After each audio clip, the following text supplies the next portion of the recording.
Ayun guys, what is up? Kumusta na naman? Si boy, Carl.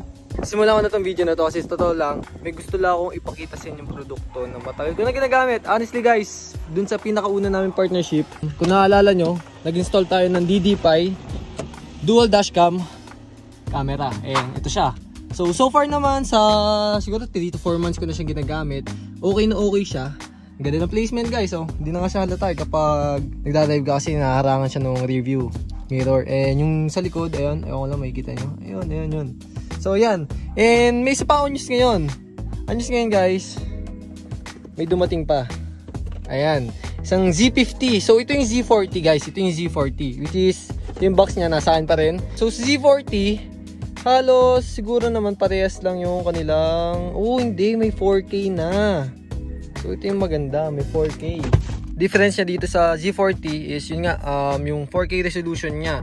And kung mapapansin natin dito sa Z40, ito ay meron lang 1944 pixels of ultra high resolution, which is not bad guys, promise.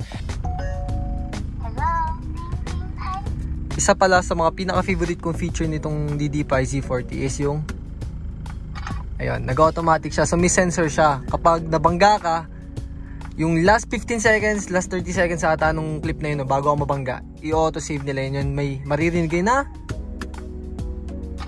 O, diba? Kahit nga sa pagsara ng pinto, maririnig nyo agad. Na-activate na siya. O, napakanga. So, yun nga, ganyan ka-sensitive. Nakakalibrate pa yung soft, hard, o medium yung sensitivity ng mismong sensor. Angas. So, yun nga. Maganda din sa kanya, yung camera niya napakaliit lang and adjustable siya. Ayan, so meron din siyang super capacitor and built-in IPS power management. Ang ibig sabihin yan guys, kahit mag-init ng sobra itong DDPi natin, which is yan, kahit kasi dumani, walang tint guys, nainitan yan, talagang nakaharap lagi dito yung araw, ayan o, sobrang sensitive niya. So yan, ganito lang naman siya kinabit, sobrang dali lang. Kung maalala nyo, ito yung dati nating dashcam, ayan, napakalaki guys, dati dito yung nakalagay o, diba? Di maganda, hindi rin malinaw yung ano na ito. Ayan, unboxing muna tayo. Unahin natin tong Z50 guys, itong 4K na dual dashcam camera. So yun nga, 1944 pixels yung Z40, ito naman yung 4K na Z50. So ayan, buksan natin. Ayan, so ayan, may kita nyo, may rear camera siya and meron siyang, ito ata yung front camera. So buksan natin tong front camera. Ayun.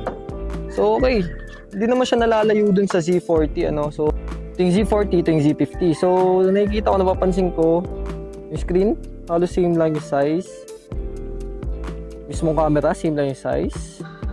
May parang additional na parang ventilation lang sila na nilagay dito. Siguro, for GPS or yun nga, para hindi masyadong mas uminit, in-improve nila dito sa, kumpara dito sa Z40. And yung mapapansin nyo, 4K na yung isa. Ayan, 4K. So, ayan.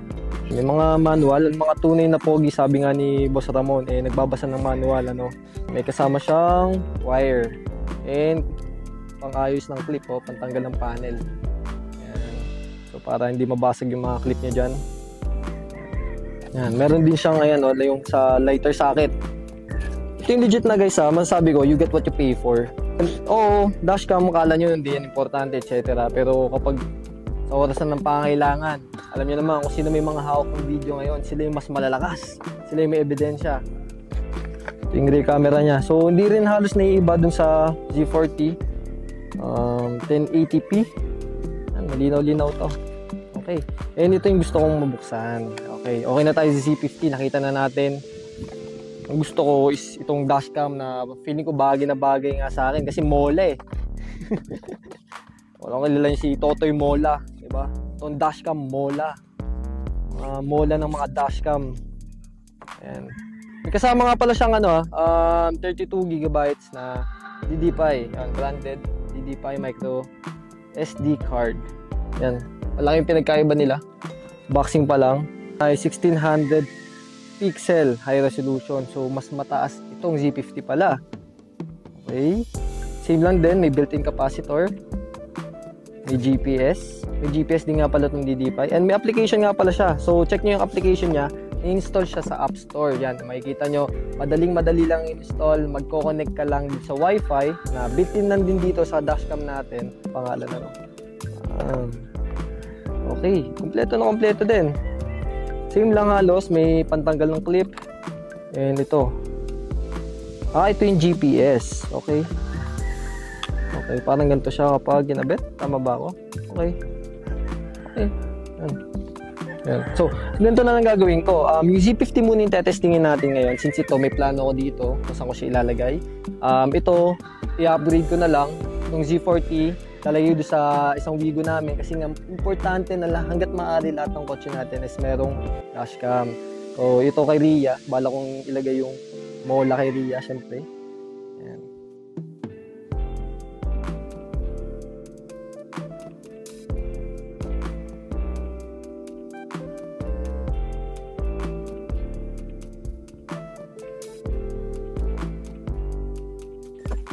Install na natin. So may balak akong gawin. Ang gusto kong gawin sana ay kabit to parehas. So para mapagkumpara natin yung 4K na Z50 dual dashcam camera at itong Z40 na 1944 pixels na dual dashcam camera. So yan. Ayan. So testingin muna natin.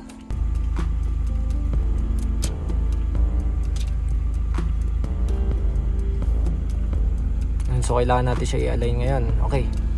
May diagram naman dito kung saan yung tamang placement no dashcam. Okay, so itatabi ko lang siya dito sa tabi ng Z40 natin. So yan o.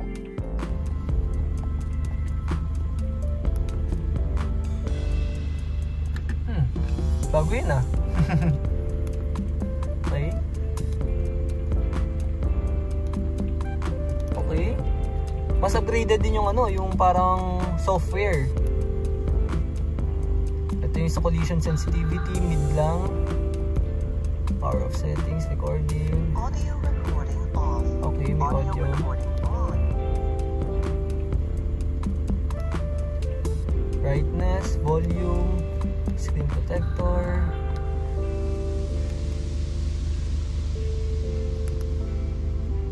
Bluetooth, format, factory restore, language, help, about. Okay, that's it lang. Sobrang simple lang. Okay.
Hello, ding ding pipe.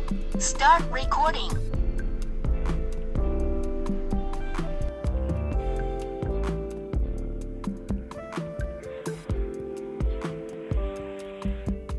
Ito yung real-time na view at quality ng video tuwing gabi. Napakita ko naman sa inyo side by side yung C50 at Z40. So talagang makikita mo sobrang laki ng pinagkaiba ng 4K sa 1944 pixels lang. So maganda yung Z50 guys, para sa akin sulit na sulit siya. Doon pala sa software niya, madami na kayong magagawa. At mga ganun detalye, hindi mo na-expect sa mga dashcam na sulit na sulit. You get what you pay for. Effective naman yung ginawa natin na dual dashcam camera. Ganito, ito talaga yung legit na dual dashcam. Dalawa-dalawa na.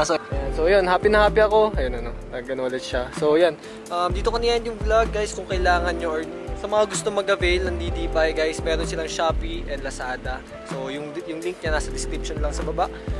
Maraming salamat sa support DDPi. Follow us out. Peace. Let's go.